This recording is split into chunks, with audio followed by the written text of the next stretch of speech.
All right, guys, we're gonna do a quick walkthrough of our first lesson. Make sure you have your sheet from lesson 1. Everything you need to fill in those blanks will be on here, and you can pause it. Like if I talk too fast or I go too fast, just pause the video to fill in those blanks because that will be a grade. So this is U.S. History 2, and it doesn't really matter what order you took it in. So some of you may be coming in sort of mid-history. Others of you had me last year. But we are basically starting directly after the Civil War and after Reconstruction. We're starting kind of about the year 1800s, 1850. And we're going to jump into the Transcontinental Railroad. Is going to be the first thing that we're going to talk about. This was one of the biggest changes in all of history that had, just a huge amount of effects, sort of long term. First thing that we need to talk about is by the 1860s, railroads had become America's most important means of transportation. They carried about 2/3 of the nation's internal trade. So, of course, we have covered wagons, we have horse and buggies and these kinds of things, but that was a very slow process, and it would take days and days and days sometimes to get from point A to point B, and the railroads completely changed that. People were able to now travel much quicker and be able to haul a lot of people at once. So the Transcontinental Railroad, trans means across and continent is, a continent. So Transcontinental Railroad is a railroad, and the idea was to connect the East Coast to the West Coast. Traveling during that time period would have been very, very difficult. It would have taken forever. I've read accounts where in a day people would go 5 miles, sometimes even less than that. So having a railroad system in place, they understood would completely change their world. So in 1862, Congress approved a route that would connect Chicago to San Francisco. There were 2 companies that began work. One, the Union Pacific Railroad. They began working in Omaha, Nebraska. They were laying track westward. They started in 1865, so a couple of years after Congress approves the route to be built, they start construction. And when they began, this company began hiring individuals to work for them. They were mostly hiring Civil War veterans and Irish immigrants. This was that doesn't matter. The second group was called the Central Pacific Railroad. They began in 1863, so they began working quicker than the Union Pacific Railroad. They began in Sacramento, California, and they began heading eastward, and the plan was that they would meet in the middle. And that would take some massive planning, because if they ended up just a little bit off, their tracks wouldn't line up. So this was a pretty big undertaking. They started, like I said, in 1863. And it's interesting because these guys hired Chinese laborers. This guy's name was Charles Crocker. He was sort of the chief of the Central Pacific Railroad. When he first hired, he hired 150 Chinese laborers. And it was, how people are when they look at any race of society. He really began to get made fun of and to be picked on. And people would say, man, those guys, those Chinese, they're just this small group of laborers. They're short and they're teeny tiny. And compared to these hunters and these guys who had been farmers for their whole lives, obviously the American Civil War veterans are going to work better and work harder. Unbeknownst to them, these guys brought in a whole new confidence in their labor, and they knew how to work hard.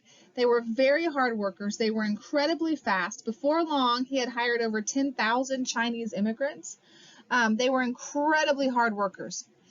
He had hired about 10,000 Chinese immigrants, and they came in and just, listen, they got to the mountains, and these guys began to chip away at these granite surfaces of the mountains. They were this is a job that I would never ever want, but they're having to put in explosives and figure out how to blow up through these mountains while keeping them stable enough to build, and really came in and did a phenomenal job. Eventually, on May 10th, 1869, at a place called Promontory Point, those both should be capitalized because that's the name of the place, Utah, they laid what was called the Golden Spike, and this is where these two railroad tracks met, and they were joined. And here's where this part of history gets super fun for me, is that we now have photographs during this time period. And so here is an actual picture of them finally completing the Transcontinental Railroad, and these are two railroad cars on each railroad track coming face to face, and these guys meeting and finally having their projects finished after all of those years. We end up with several transcontinental railroads. So one of them, or the next one that we're going to talk about, is called the Northern Pacific. The Northern Pacific connected what we call the Northern Prairies. So it's pretty far up from like Minnesota all the way to Seattle, Washington. Then you have the Southern Pacific, and it's way down south. It started in New Orleans, went through Texas, part of it went through Houston and San Antonio, all the way to California. We have a line called the Atkinson, Topeka, and Santa Fe, and it goes from Kansas to California, and it kind of goes up and down, and not just straight across. Then you have the Great Northern. The Great Northern is an interesting railroad. It began to link, well, it didn't begin to link, it did link the Great Lakes to Seattle. So it's very up north, very far, top of Minnesota, all the way to Seattle, Washington. But it was a little bit different in how it was built. So it was built started in 1893. And a guy named James H. Hill, he began to use private funds. The others were funded publicly, which means the government gave money, they had grants and those kinds of things. This guy decided, I am going to build this with private funds. We are going to put in our own money to make this work. He began to really plan extremely carefully and build very economically, which means he wasn't just wasting money. And he was very, very smart in the way that he began to use his money, which would make sense because he probably had a lot less of it quickly coming in since he was being funded privately. He organized excursion trains so that people could come in and see what was happening, so they would be more willing to pay to have trains put in. He paid these agricultural experts to travel by trains, giving free demonstrations and scientific farming methods.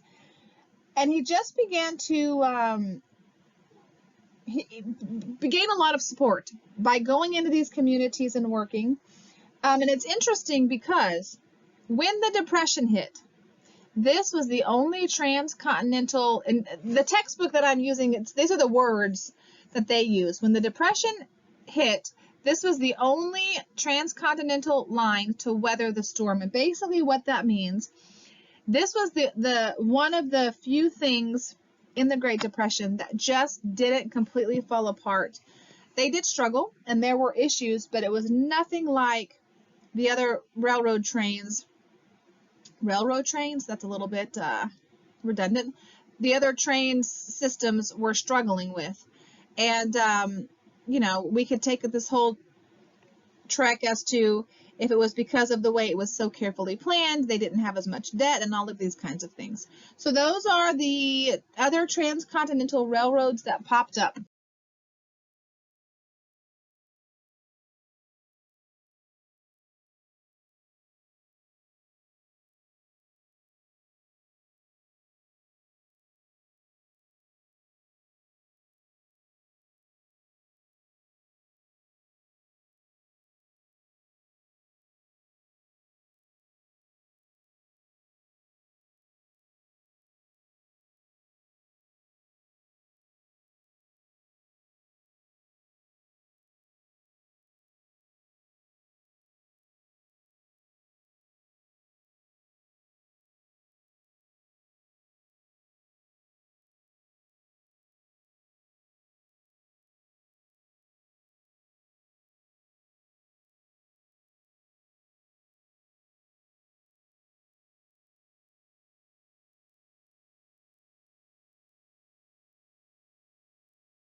So here's just some details about what we call the age of railroads, this time in history when the railroads were just booming.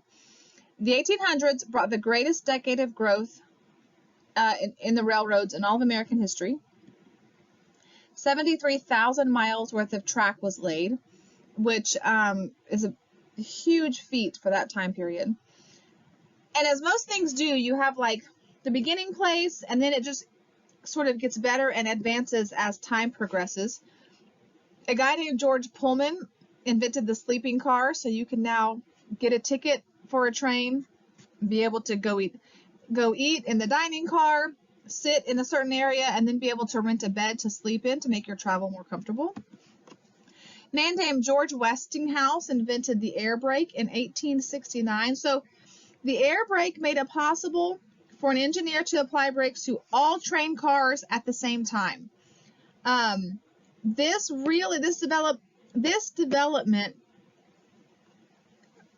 development of more powerful train cars and locomotives, because of this air brake, they were now able to haul heavier loads. They could pull longer trains, because now we can hit the brakes on all of the cars instead of just hitting the first set of brakes and everything having to catch up. The Western Union Company comes into play during this time period. They build a telegraph network, and they would then lay their lines. The Western Railroads allowed Western Union Company to string their wire lines, that's the same word, but their wires along as they're laying their tracks, which would then help the telegraph service be able to reach a whole heck of a lot more people. Time zones come into play during this time period. Before the railroads came, pretty much every individual area kind of set their clocks by the sun. Then we have trains. So I leave Seattle, Washington, and I need to get to St. Paul, Minnesota. Well, the sun is in different places, causing it to be different times, and the schedules were all chaotic. And so in order to keep the railroad on schedule and trains on schedule, we had to figure out how to have an official time system. Every railroader had an official pocket watch. And in 1883, the American Railway Association divided the nation into 4 time zones, which could then help the train systems be on time, right? They could now set a time schedule and make travel much easier. Oh, I didn't click that while I was talking about it. In 1883, the American Railway Association divided the nation into 4 time zones to make a working and efficient time schedule. Now you have a guy, an engineer, whose name is Casey Jones. In 1900, he's driving his train.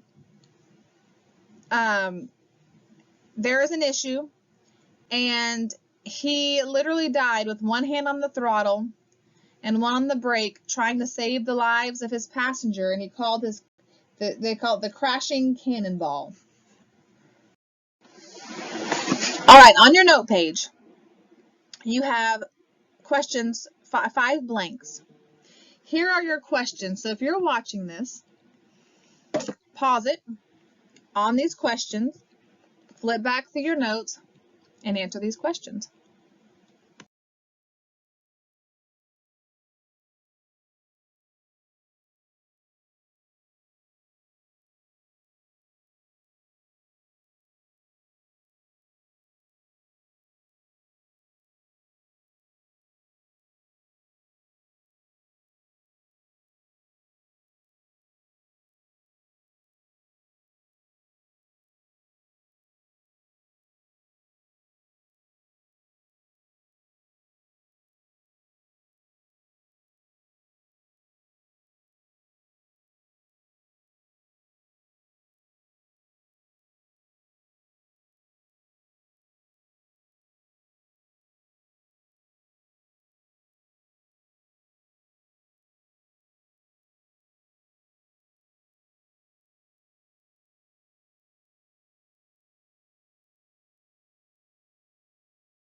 Now let's talk for a minute about cowboys. And I think there is this vision of cowboys, and we sort of not Hollywood, but we idolize them. And the reality is, it was really, really hard work. But this is really the rise of the cowboys. The beef industry and the beef business is one of the things that skyrocketed these guys. Unbeknownst to a lot of people in this uninhabited land, there are these things called Texas Longhorns, which are these huge this form of cattle. They're descended from these animals that were brought to the New World from Spain. They were lean and hardy and they were wild, but they were good eating, I guess. Okay. You could purchase them for $3 to $4 a head, and then you could sell them for 10 times that much if you could get them to the northern cities. They were in abundance in Texas. They were not in abundance up north. And so if we could get these cattle from here to there, you could make a huge profit. And now you have the extension of these railroads into the west. You can now get your cattle to the market with much, much more ease. Texans could drive their herds north to the railroads, ship them to the meat packing houses anywhere in the nation in a much, much quicker fashion. And these guys were really able to make a whole lot of money. The problem is, it was hard work. It's called the long drive, and it really was a long drive. You know, if I get in a car, and my very best friend lives in Shreveport. I get in the car, from my house to her house, I can get there. I get in the car and I drive. When I add children into the mix and I have to stop here and I have to stop there and I have to stop here, it slows down my passage. These cowboys are having to round up these herds. I mean, sometimes they're driving up to 10,000 cattle up north for miles and miles and miles. A lot of times the cowboys would come together in groups to drive together. And this is when we begin to see the branding of cattle, because if I have 3 different cowboys working together, putting all of their cows in one big group, they begin branding them so that they can know whose is whose when they get to what's called a cow town. And when we get to the cow town and they have to separate their cattle, they have their brands on them to know exactly whose is whose. You have specific cow towns, and here are the 4 different cow towns that became very big for where they would be able to drop their cattle off. One of the biggest things that helped was a refrigerated train car, because I can now take my cattle, process it, have it ready to sell, put it in a refrigerated car, and I can ship fresh meat all over the nation. And it absolutely changed the cattle industry, and it skyrocketed.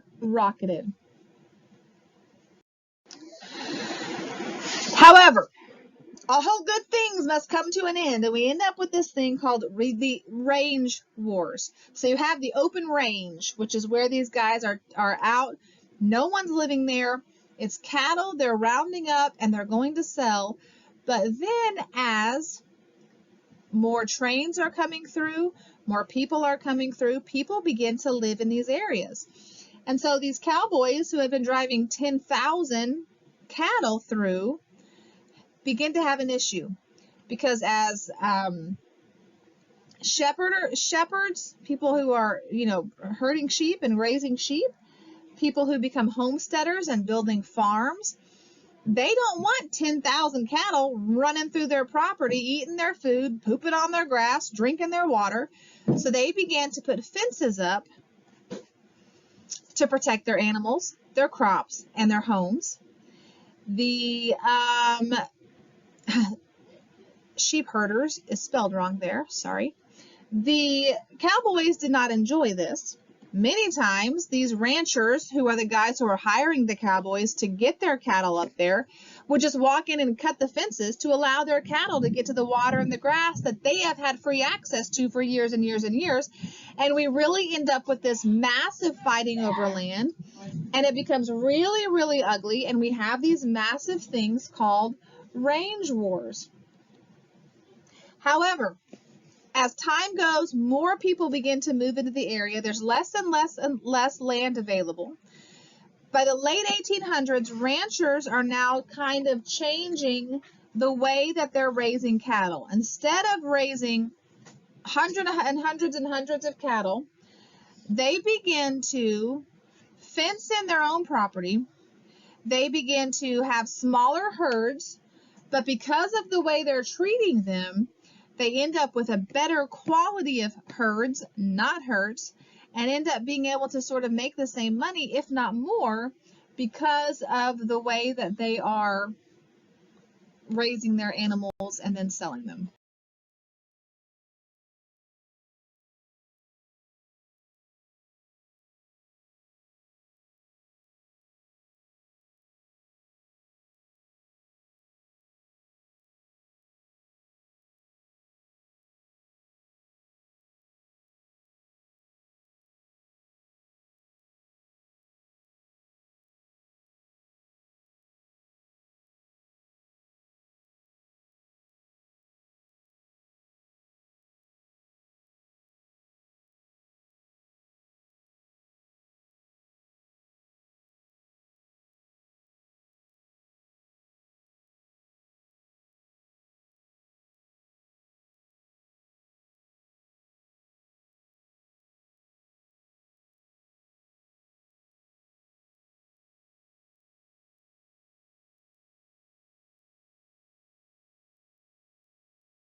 All right, life in the West as these guys are moving out here was really difficult.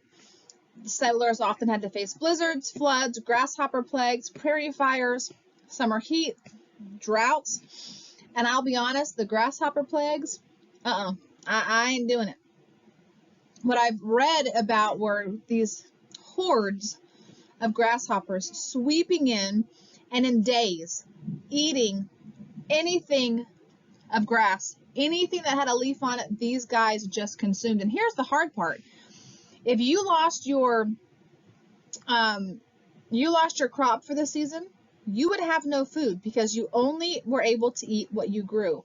So any of these issues could really, that'd be it. I mean, you could lose everything real quick. Most families lived in dugouts or sod houses. A dugout was literally dug into the side of the hill or a ravine. Front wall would have been made of chunks of sod, which are just big chunks of grass. If available, they would have logs. Usually posts were used to frame up a door, maybe a window. Leaky roofs was one of the discomforts. A lot of times if you have people or animals walking over it, it would sort of shake the whole thing. And in one of Laura Ingalls' accounts, she talks about living in a sod house. And one day they were sitting there, and their house was in the side of a place where people walked over. And they were sitting there one day, and an oxen's foot just came straight through the roof. The other ones were called sod houses, and they were thick layers of sod had to be plowed up. Then they would cut it into sections about 3 feet long. These sod bricks were then laid into place. They'd form walls, and they'd sort of mortar them or stick them together with what's called adobe mud, which is dirt, water. Sometimes they'd put grass or straw in it. Again, they'd have a wooden door frame. The roofs would be constructed of rafters, if they had it, tar paper, and then a layer of sod. But these guys were notorious for leaky roofs. So you'd be sitting there, it'd start raining, and literally mud would just start pouring in on your head. So it was just uncomfortable. Having enough fuel for cooking and heating in winter was a constant problem.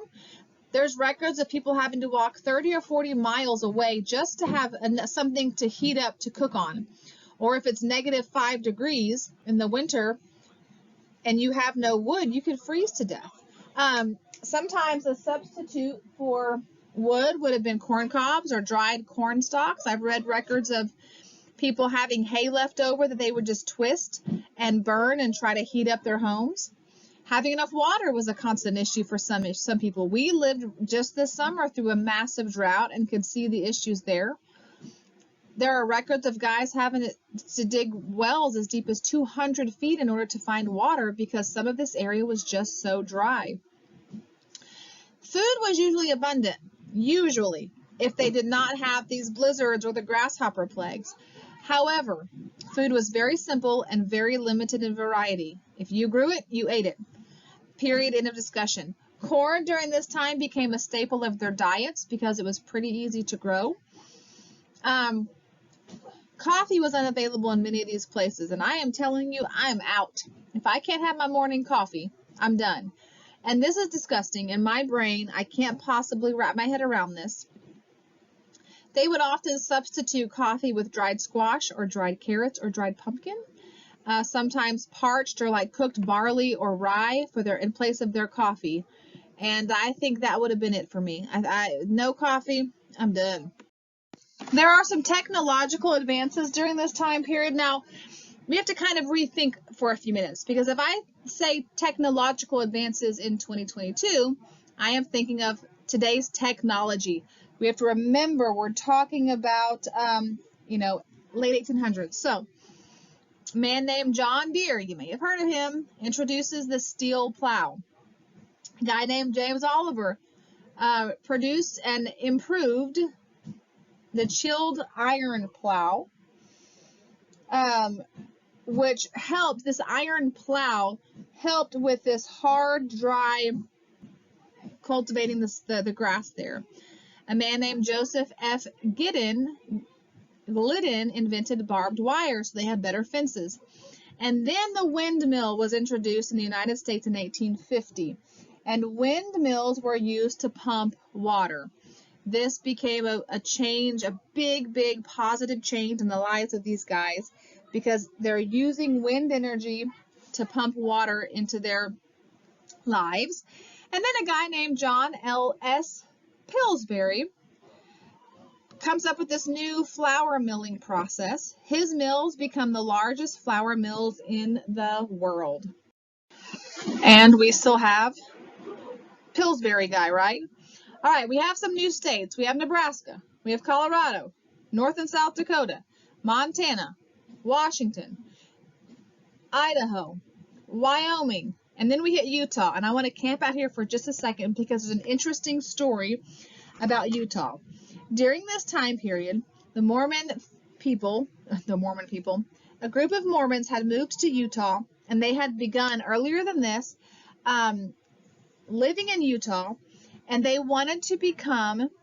wanted to become a state, but there was this huge battle between the Mormon Church and the federal government, specifically over polygamy.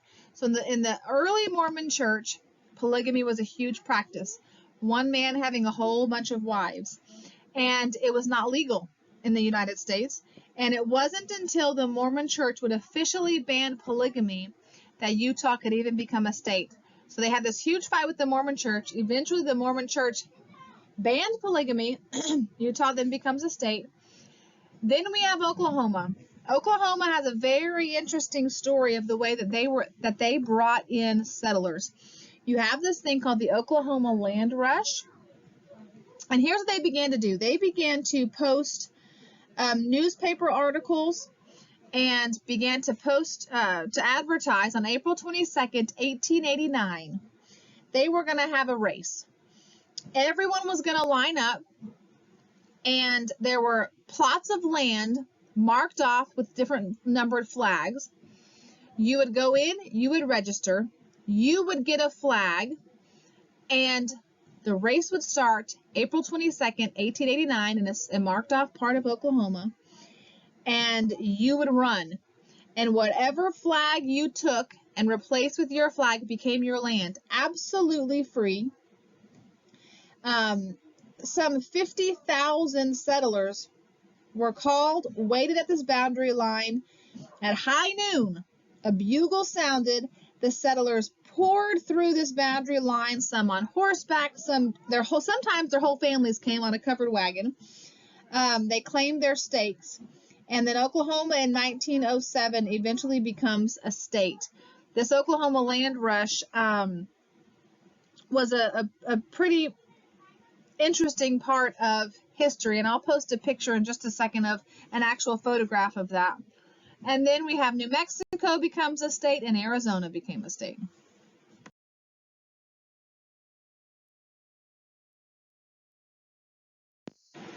So these are some actual pictures, and they're kind of hard to see. But from what I can tell, this is just like the camp waiting, and you can see there are people on horses. There are some of them on wagons, and this one is actually right as the bugle sounded and these guys went off running. I tried to blow it up, like expand this, but it got so fuzzy. And most of these guys are on horseback. If you kind of look here, it looks to me like I kind of missed it. It looks to me like that's kind of a horse and buggy, like a family on a covered wagon. I sure would have been on a horse. I sure would have sent my husband on a horse by himself. And there were a couple of guys, maybe one or two, who were shot, because if you took off before the bugle, you were shot. If you were caught cheating, they shot you. So part of history is super fun because we have things like this. We have actual photographs during the time period. Here are your next 5 questions to answer. You have all these answers. You can just flip back to your notes you filled in and answer those questions. Pause this, answer those questions, and then we have the last thing is your homework assignment. So you were given your homework packet. I think there's 12 questions, 1 through 11, if I'm correct. It should all be in those notes you just took. And then 12, you need to just sort of pull out some information from our discussion time and write that, answer that question.